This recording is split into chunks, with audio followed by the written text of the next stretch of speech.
Welcome to the Synthetic Media Podcast. I'm your host, Henrik de Cure. Join me for interviews and thoughts on the ever-expanding topic of synthetic media. You can find my book on synthetic media on Amazon.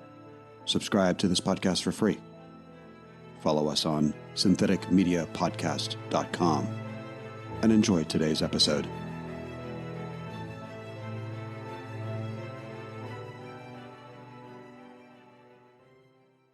My name is Paul Melcher. I'm a consultant with companies in the visual space. I mostly tech companies that have created a solution and that need some advice on the market fit as well as help on growth and marketing and sales of the product. So I help them get traction and accelerate their growth in that space. I can be reached at melchersystem.com. How are you involved with synthetic media? I've been writing about synthetic media for many years now, at least 5 to 7 years, talking about how much it will change the environment, the visual environment, obviously. And we are at a point today where projections become reality.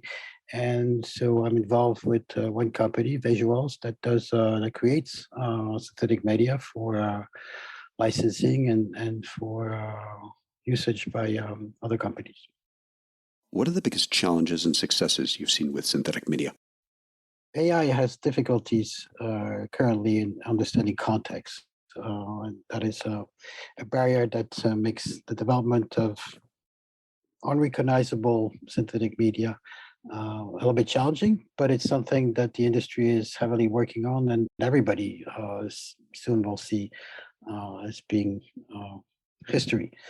As far as the biggest success, unfortunately, today we see the biggest success in things like deepfake, where people use the technology to replicate mostly celebrities and put them into compromising scenes and things like that. But it's kind of the first aspect, and it's one that is fading away, I think.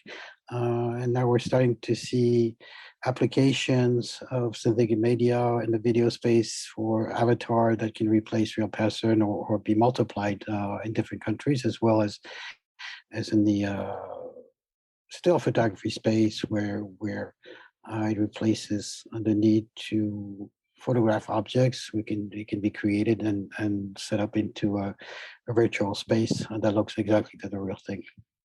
What advice would you like to share with people working on synthetic media? I think the most important is not to be afraid of it.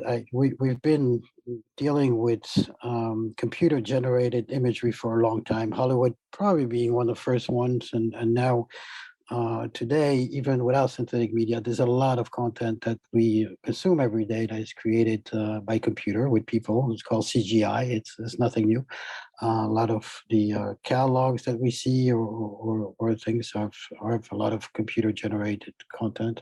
The only difference with synthetic media is that today it's mostly people managing those tools. Synthetic media is entirely can be made or is being made by computer with no or very, very little human intervention. But it's really the same.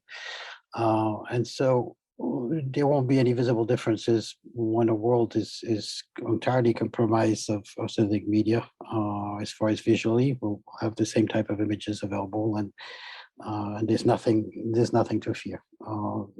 The other thing people need to understand is that even the photos that they're taking today with their cell phone is already very much manipulated by algorithm, the same ones that are being used in synthetic media. Therefore, we're halfway there in the type of photos that we take manually. So it's something to be embraced. Photography taken by individuals and humans are not going to disappear. In fact, I think it's going to be even more creative and gain even more value. But most of the photography that we'll be consuming in the future, upwards to 97%, will be synthetic media. Where can we learn more about synthetic media and your work on the subject? today there's not really a centralized place where people can learn about synthetic media. I think it's something that needs people curious about it need to do a little bit some research, have some keyword alerts in Google's if that's something that they want to follow closely. One of the reasons is that synthetic media is developing in different areas at the same time, in photo licensing, for example, as well as in the medical field or architecture or video and things like that. So there's not one central place really where people can find information on that as of today. I'm sure that will change pretty soon. As far as my work on it, I write constantly about anything to do with visual tech, but in particular synthetic media on my publication capture.co. It's with a K, so it's kaptur.co. And I write and I have guests who come in and write about these types of topic on a regular basis. Join us next week for a new episode by subscribing to the Synthetic Media Podcast. Check out my book about synthetic media on Amazon. Follow us on syntheticmediapodcast.com. This podcast was produced by Henrik de Gior. Music by Mattia Capelli. If you enjoyed this podcast, please leave us a 5-star review. And thank you for listening.